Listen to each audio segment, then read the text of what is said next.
Hi everyone and welcome to my channel. My name is Melissa. So today I'm going to be doing my January wrap-up. I read a total of 8 books this month, but I'm only going to be talking about 5 of them. The reason why I'm leaving 3 out is because I didn't really think that you would want to hear about them, or rather I didn't really feel like talking about them. They didn't really impress me that much. So I'll go ahead and leave my Goodreads account linked below if you'd like to go ahead and see all of the books that I did read. So let's go ahead and jump right in. The very first book that I read in 2019 was The Last Wish by Andrzej Sapkowski. This is the first book in the Witcher series that they turned into a video game. It is a well-loved video game, very well known, and that actually sparked my interest in reading it because, I mean, obviously the book has to be really good if they made it into a video game. This is actually a translated work. It was originally written in Polish, so sometimes I found it a little bit difficult to read, but otherwise it was a very good book. The book is a collection of short stories that follow Geralt of Rivia, who is a witcher. Basically that means he is a monster hunter that keeps the people safe, but he actually deals with a lot of prejudices and racism throughout this book. It's a very prevalent thing that he has to deal with, and it's very interesting because his job is to keep people safe, but yet people don't like him. They fear him because of the magic he holds, of the power he can wield, and how strong he is. Trying to find that balance and understanding and the people that he has to deal with, it was very interesting to see those dynamics.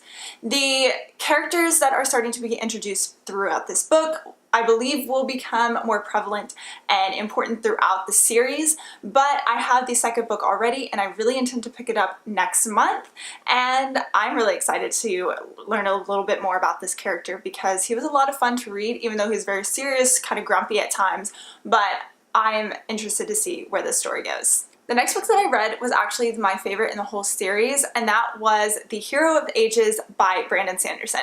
This is the first book that I completed in my Big Book Reading Challenge, which I made a whole video as well to kind of talk about that. But anyways, to talk about this book right here. This is the third book in the first set in the Mistborn series. Oh my gosh, 5 stars. For sure, every single time I talk about this book, it was my favorite. Throughout these books, the story just grows. So it grows from character development, the main characters, as well as some of the side characters, and as well as going through battle scenes and how Brandon Sanderson actually writes these books. It's absolutely amazing. The magic system is one of my favorites that I've read in any book, and it's based on ingesting metals and being able to burn those metals and utilize the abilities that they give you. And it was very interesting to kind of see how some people were only able to burn one while there were some who were able to burn all of them, and how that kind of impacted their lives as well. To conclude about this book, it was a fantastic wrap-up to the trilogy. I thought it ended perfectly, and to be honest, I couldn't ask for more from a fantasy novel, and I am very excited to pick up more work from this author, and I have several books on my shelves that I am going to get to very, very soon. So this next book that I'm going to be talking about, I actually don't have it in physical copy. I read it on ebook for my Kindle Unlimited, and that was The Kiss Thief by L.J. Sheen. This was kind of a letdown to me, to be honest. I really enjoy almost everything that this author writes. I even mentioned her book in my Valentine's and romance reading recommendations that I recently did a video for, but this one fell a little bit short. I believe it's just for the fact that I was sold on it as something that it wasn't. The story is about a mafia princess who is in love with one boy but ends up engaged and married in an arranged marriage to someone else. I follow the author on social media and I saw all of the, pictures and different things that they put out, and I believed it was supposed to be a love triangle, but in fact it definitely wasn't. It was more focused on the romance between the main 2 characters, the husband and the girl, which was fine, but I think I just went into the story with a different idea than what it actually was.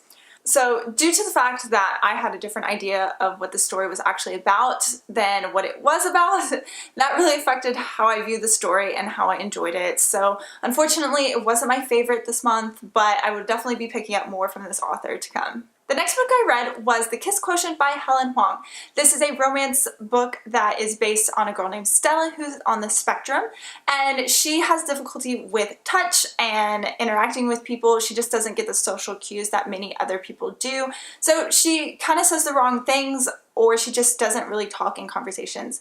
So that leaves her with kind of a social awkwardness and doesn't really date. What she does to kind of get over this, she hires a male escort named Michael, and there's a romance from there. This was a very fun, quirky read, and I really enjoyed it. I definitely recommend it to many people if they are interested in a different romance that has a lot of representation. It is very good. Go ahead and check it out.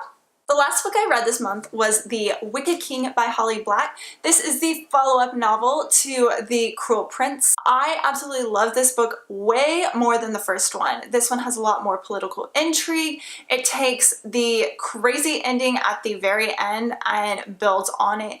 And our main character, Jude, who's a human living in the fairy realm, goes through, you know, some crazy adventures in this story. I really enjoyed it. I think it was a great representation of once you attain power, how to keep it, how to hold on to it, and how difficult that is. And that was kind of the main, you know, point throughout this story and very prevalent. Overall, I really enjoyed this. I thought it was a very good second book, which moved the plot along.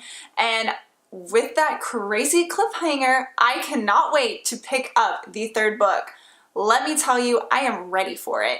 I am ready. I will have it on pre-order whenever it comes out. Absolutely. So either way, if you couldn't tell, I really enjoyed this book. Alrighty guys, thank you so much for watching my January wrap up. These were some of my favorite books that I have read in a long time. A lot of them I can't wait to get to the next in this series. Thank you so much for sticking to the end of this video, and have a great day and happy reading. Bye!